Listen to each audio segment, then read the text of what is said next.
ಚಳ್ಳಕೆರೆಯ ಮುಖ್ಯ ಸಂತೆಪೇಟೆಯ ಸ್ವಚ್ಛತೆಯನ್ನು ಮಾಡುವಲ್ಲಿ ನಗರಸಭಾ ನಿರ್ಲಕ್ಷ್ಯತನ. ಈ ಸಂತೆಪೇಟೆಯ ಸ್ವಚ್ಛತೆ ಬಗ್ಗೆ ತಲೆನೇ ಕೆಡಿಸಿಕೊಳ್ಳದ ಇಲ್ಲಿನ ಶಾಸಕರಾದ ಟಿ ರಘುಮೂರ್ತಿಯವರು ಈ ಸಂತೆಪೇಟೆಯಲ್ಲಿ ಮದ್ಯಪಾನ, ಗುಟ್ಕಾ, ಧೂಮಪಾನ ಹೀಗೆ ಅನೇಕ ದುಶ್ಚಟಗಳು ಭಾರಿ ಜೋರು. ಒಂದು ವಾರ ಆದರೂ ಅಲ್ಲೇ ಬಿದ್ದು ಗಬ್ಬು ನಾರುವ ತರಕಾರಿಗಳು. ಚಳ್ಳಕೆರೆಯ ಮುಖ್ಯ ಸಂತೆಪೇಟೆ ಹೀಗೆ ನಗರಸಭಾ ನಿರ್ಲಕ್ಷ್ಯದಿಂದ ಕೂಡಿದೆ. ಮುಂದೊಂದಿನ ಈ ಸಂತೆಪೇಟೆ ಹೀಗೆ ಕೂಡಿದೆ ಆದರೆ ಜನರ ಪಾಲಿಗೆ ಯಮವಾಗಲಿದೆ. ಏಕೆಂದರೆ ಮನುಷ್ಯನಿಗೆ ಪೌಷ್ಟಿಕ ಆಹಾರ ಬಹಳ ಮುಖ್ಯ. ಅದರಲ್ಲಿ ತರಕಾರಿ ಮಾರುವ ಜಾಗ, ಕೊಳ್ಳುವ ಜಾಗ ತುಂಬಾ ಶುಚಿಯಾಗಿರಬೇಕು. ಆದರೆ ಚಳ್ಳಕೆರೆ ಸಂತೆಪೇಟೆ ಒಳಗಡೆ ಹೋದರೆ ಮಳೆ ಬಂದರಂತೂ ಅಲ್ಲೇ ನಿಂತಿರುವ ನೀರುಗಳು ಕೊಳಚೆ, ಸೊಳ್ಳೆಗಳು, ಎಲ್ಲೆಂದರೆ ಅಲ್ಲಿ ಮದ್ಯಪಾನ ಮಾಡಿ ಬಿಸಾಡುವ ಬಾಟಲಿಗಳು, ಗುಟ್ಕಗಳು, ತಂಬಾಕುಗಳು. ಇದರಿಂದ ಚಳ್ಳಕೆರೆ ಸಂತೆಪೇಟೆ ಗಬ್ಬು ವಾಸನೆಯಿಂದ ಕೂಡಿದಂತಾಗಿದೆ. ಇಲ್ಲಿ ತರಕಾರಿ ಮಾರುವರಂತೂ ಕೆಟ್ಟ ಉಳುಕ ತರಕಾರಿಗಳನ್ನ ಅಲ್ಲೇ ಬಿಸಾಡಿ ಹೋಗುತ್ತಾರೆ. ಹಾಗೆ ರಾತ್ರಿ ಆದರೆ ಇಲ್ಲಿ ಮದ್ಯಪಾನ, ಗುಟ್ಕಾ, ಧೂಮಪಾನ ಅನೇಕ ದುಶ್ಚಟಗಳು ನಡೆಯುತ್ತವೆ. ಇದರ ಬಗ್ಗೆ ಯಾವುದೇ ರೀತಿಯ ಕ್ರಮ ಕೈಗೊಳ್ಳದೆ ನಗರಸಭೆ ವಿಫಲವಾಗಿದೆ.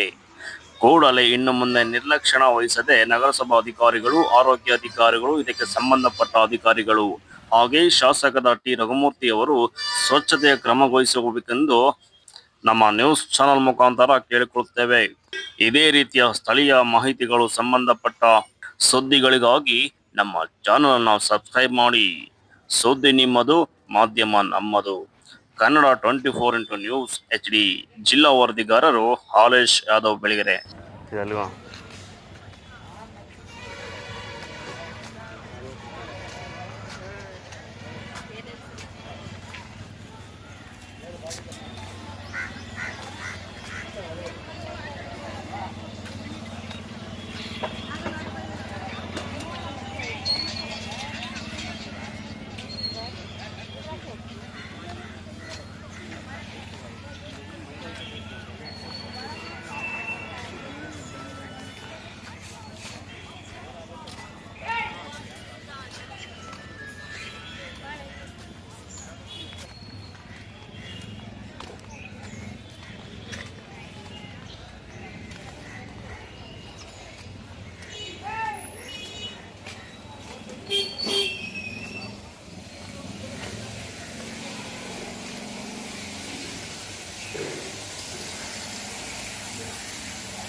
बेटा बेटा